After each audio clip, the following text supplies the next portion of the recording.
he says emphatically hoping people will buy it. But I do have the ability to record on YouTube TV. But is tomorrow night against Tennessee going to be the lesson, or not the lesson, the litmus test that we need to say, you know what? I think they have a lot of nice pieces, but because I think they have a lot of nice pieces.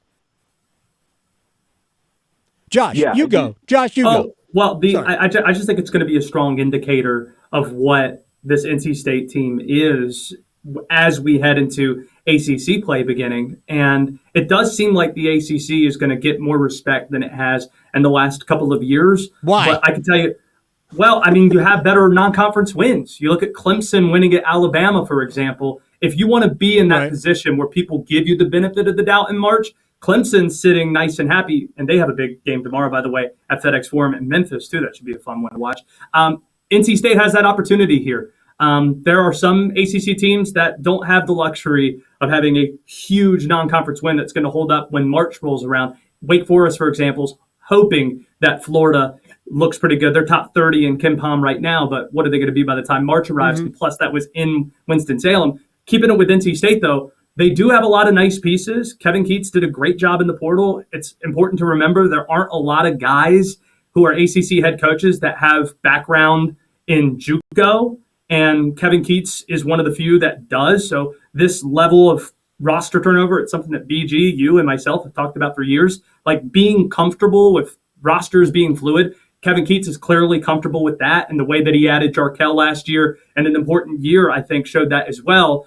I'm just going to be fascinated to see how all those parts fit together against what I believe is a little bit more polished of a team in Tennessee tomorrow night. I actually think that the win at Boston College matters. I think that's. I think you can learn something from a conference win on the road. For sure. So, in amongst your thoughts on the Wolfpack and what they are, if Kevin Keatts is daring enough, is Cam Woods somebody that can help? I mean, it just depends. Like, they have, like, a lot of good guards right now in the backcourt. Gold, we've talked about this a few times. I really like a lot of the pieces there. I think Jaden Taylor's had an awesome season and has been like a wrecker for them defensively at the point of attack.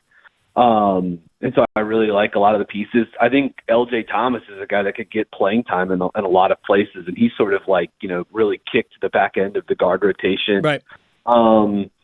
They're just missing, I think, like, again, as I've mentioned this before, like the real, like, go-to, like, A-level type playmaker, like the pull-up shooter with three-point range who can also pick apart various pick-and-roll coverages. They had that last season with Jarkel and Terquavion Smith. In years past, that's been, a Markel Johnson or a Devin Daniels type, or Darion Sebron for that matter too, although maybe not as much as the pull-up shooting with Sebron. Right. So, I mean, I've seen a couple of Cam Woods games. He shoots it okay. But I'm not sure if he's just to like total take the top off the defense kind of guy. Gotcha. Like give him a ball screen and let him go to work. So I really like this roster a lot though. Like there's I think positionally there's like a lot of versatility. There's a ton of defensive upside, length, athleticism. And I think the Boston College game was like emblematic of that, like using Mojara to be the primary defender on Quentin Post, and with some of the screening off ball that State did in that game to sort of like cut down on some of the backside advantages was really impressive. Like I think State's staff has done a pretty good job of managing some of these games as well. And they almost beat BYU earlier this year and what was basically like a home game for the Cougars. And BYU is a top 10 KenPom team right now. They've got Jackson Robinson playing out of his mind as one of the best shooters in the country. So, like, I think the State team is solid. I just wish they had one more guy that could really do damage as a pull-up shooter and a creator. And I think, that's something they're going to really miss against Tennessee this weekend. Volunteers in drop coverage, like those pull-up shots are there. It's just can DJ Horn, Jaden Taylor, like can one of those guys get hot? Because they can't just have the offense run through Burns in the post. Tennessee will clamp that up, I think. Oh, my goodness. Yeah.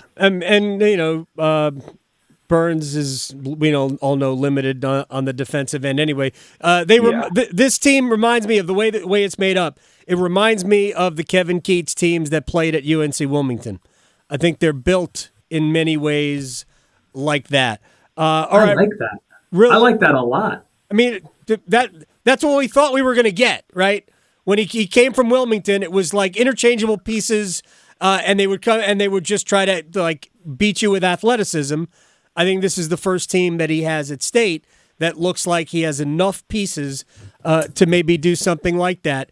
Is final thing for both Josh Graham and Brian Geisinger. Is Clemson the best team in the league? Yeah,